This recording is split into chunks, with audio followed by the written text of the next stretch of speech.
Ngayong araw guys, dahil wala kaming sundan ni Ivy na pagdesisyonan namin na pumunta dito sa dagat namin at bawat madaanan namin, di talaga namin papasailuin at kikilawin namin, susugbahin dito sa dagat namin at for sure na mabubungkag na naman ang mga baho nito. Kaya tara, samahan niyo kami!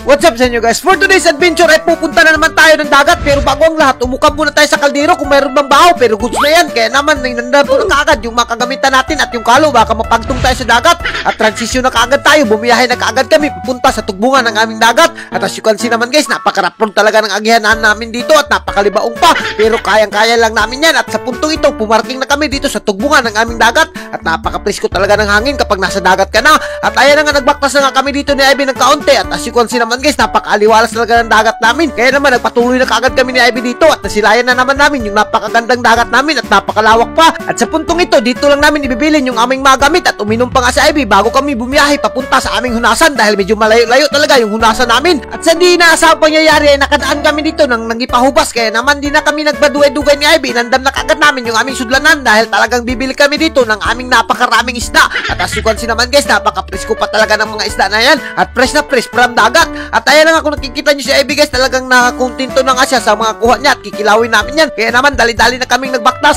at sa hindi namin inaasahan yung pangyayari, nasugatan namin si Rinan dito na napakaraming kuha. Kaya naman tinibo na kaagad namin yung kuha namin at talagang hindi kami nag-expect na marami palang kuha si Rinan. Sana hindi na kami pumalit ng mga isda dito. At sa puntong ito, nilubos-lubos na rin namin yung pagsuroy-suroy namin dito sa unasan. Nanguha na rin kami ng mga bakasi dahil tusugbahin rin namin yan. At as you can see naman yung bakasi guys, talagang nagkisi-kisi pa at di na namin pinasaylo, talagang pinana na namin. At siyempre si Ivy hindi rin magpapalupig yan at nakakuha rin siya ng saang na napakasarap naman talaga. At sa puntong ito, nakakuha na naman kami ng isang bakasi dyan at ayan na nga, nagpaungungungong pa sa buhok. Kaya naman di na namin pinasaylo, talagang pinana na namin. At as you can see naman si Ivy guys, napakarami na kuha ng saang niya at napakalipay na talaga siya dahil yan yung susugbahin niya at kikilawin. At napakasarap naman talaga ng masaang at may kakuha pa nga kami ditong kasag na napakasarap naman talaga. At sa puntong ito, alas 11:40 na dahil marami-rami na nga yung kuha namin. Kaya naman dumiretso na kaagad kami dito at hindi na kami nagpadugay-dugay. Hiniluan na kaagad namin yung kuha namin at kikilawin nga pala yung danggit namin na nabili. At as you can see naman guys, talagang mamula-mula pa yung danggit at napaka-presko pa.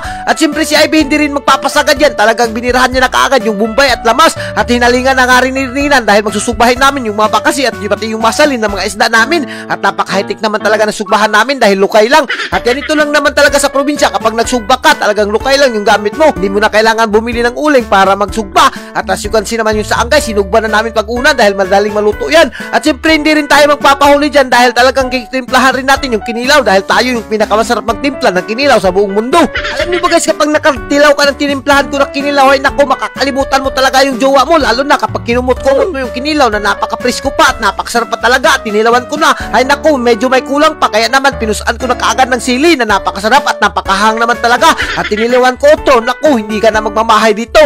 At as you can see naman yung makasili din na rin natin pinasaylo at sinugban na rin natin. Ay naku, kung hindi ka pa katilaw ng kasili na sinugban, talagang hindi ka magmamahay dahil napakasarap talaga at mawawala talaga yung kagusla mo. At sa puntong ito, pinaspasan na nga Rinan paghaon yung aming masinugba dahil nagugusla na daw siya. Kaya naman sinimulan na kaagad namin yung mid-event namin na kainan. At as you can see naman guys, napakasimple lang ng kain namin dito sa buhangin at napaka-presko ng hangin at hindi ka talaga magmamahay, lalo na pag minutang mo yung baho sa planggana na blue na napakasarap naman talaga. At yung kinilaw natin guys, medyo maanghang-anghang pero goods na talaga yan at talagang magugusla na yung mamaritis dyan. At si Ivy nga, napakalaki pa ng hanga niya at hindi niya na pinasaylo talaga yung napakasarap na mga sinugba at pati yung saang nakuha niya. At siyempre hindi rin tayo magpapalupig yan, yung bakasi talagang binirahan na natin at kinitkit na natin at napaka-presko ng bakasi at napakatignos pa. At kung nakikita nyo naman si Ivy guys, na halagang walang kakarte-arte at sumasabay siya sa pagkain namin at pati kami, napakasimple lang talaga ng mga ganitong putripan namin dito at hindi ka talaga magmamahay kapag ganito yung mga putripan nyo at napakasimple lang pero talagang mabubusog ka at hindi ka magmamahay sa bahaw na napakasarap naman talaga.